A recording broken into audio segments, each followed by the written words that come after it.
Morgan Centre du Golf présente la capsule équipement. Morgan Centre du Golf pour un nouvel élan. Salut tout le monde, on poursuit notre tour d'horizon pour ce qui est de l'ajustement de bâton. La semaine dernière, Sylvain, on a fait le tour des boîtes de départ et boîtes d'allée. Cette fois, on s'attaque au fer.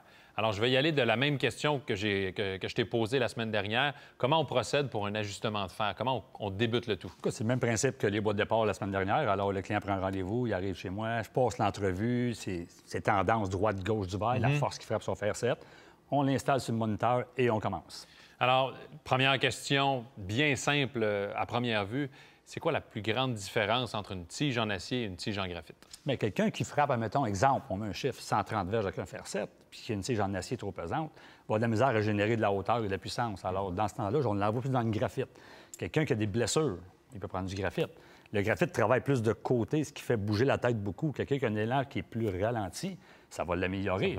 L'acier, c'est pour quelqu'un qui est plus rapide, mais maintenant, il y a de l'acier très léger qui se fait. Ah, c'est ce que j'allais dire. Au niveau technologique, on a amélioré chacun des propriétés, autant du côté graphite que de l'acier. Énormément. Les compagnies mettent beaucoup de qualité maintenant sur les bâtons.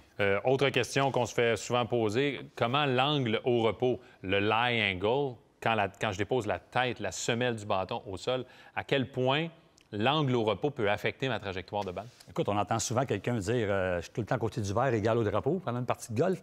Il n'y a sûrement pas le bon lie. L'important dans un ajustement de bâton personnalisé, c'est qu'à l'impact, on met un tape, crayon dans la face, on regarde tout le temps l'impact. Si la personne frappe sur le talon, on va corriger.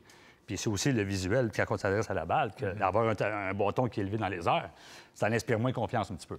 Donc, techniquement, physiquement, en fait, quand la tête du bâton, le talon touche le sol avant, ça fait tirer la balle. Oui.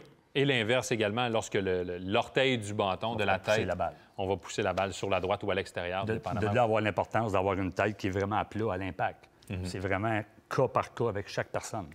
Et après, quand vient le temps de choisir la tête du bâton, la grosseur, le look, c'est vraiment les sensations là, qui... Bien, c'est la sensation, surtout il y a aussi le handicap du client. C'est quelqu'un qui a un 5-6 d'handicap ne voudra pas avoir nécessairement une tête très large. Alors, on va lui vendre plus une tête genre Apex, exemple, modèle plus mince. Quelqu'un qui... La moyenne du monde va prendre des têtes plus larges, par contre. Plus facile. Plus facile. Et rappelez-vous, plus la semelle, elle est large, plus le bâton est facile à frapper. Maintenant, si on se transpose maintenant du côté des cocheurs, est-ce que je garde les mêmes tiges que j'avais dans mon ensemble de fer et j'applique ça à mes cocheurs également? Moi, je conseille oui. Normalement, dans mes ajustements de bâton, je vais faire la même tige sur les cocheurs. Si c'est bon pour les fers, c'est bon pour les cocheurs. Quelqu'un qui joue présentement avec un set de bâtons en graphite et a des wedges en acier, va tirer, un droitier va tirer souvent la balle à gauche du verre. Alors, vous avez la raison pourquoi maintenant. Alors, tout le temps, conseiller les mêmes tiges sur les wedges. Pour ce qui est des cocheurs, on a parlé des tiges. Maintenant, pour ce qui est de l'angle d'ouverture et le degré de rebondissement, le fameux bounce qu'on a parlé lors de l'émission des cocheurs, à quel point cette combinaison-là, elle est hyper essentielle? Bien, c'est souvent d'avoir le bon écart entre les fers. Quelqu'un qui a un pitching wedge de 45 degrés va prendre un 50, 54, 58, exemple. Si on prend un 52, on creuse l'écart de distance, où l'importance de golf, c'est le jeu court. Alors, d'avoir le bon gap qu'on appelle, puis le bounce, plus que le bounce va être haut, plus ça va être facile. Donc, quelqu'un qui a plus de difficultés avec un wedge va prendre un wedge beaucoup plus large. Il y a beaucoup de modèles maintenant disponibles sur le marché.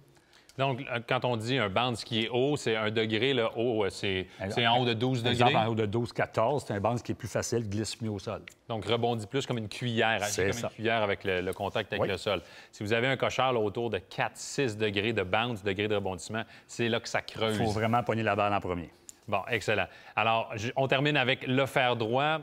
On en a parlé lors des émissions précédentes pour les nouveautés, mais qu'est-ce qu'on peut modifier en choisissant, en sélectionnant un nouveau fer droit? C'est l'outil le plus important dans le sac. Alors, tout se modifie sur un fer droit. L'angle, le lie, le loft, la longueur, la grosseur de la grippe, très important. Puis il y a aussi quel type de poteur on est.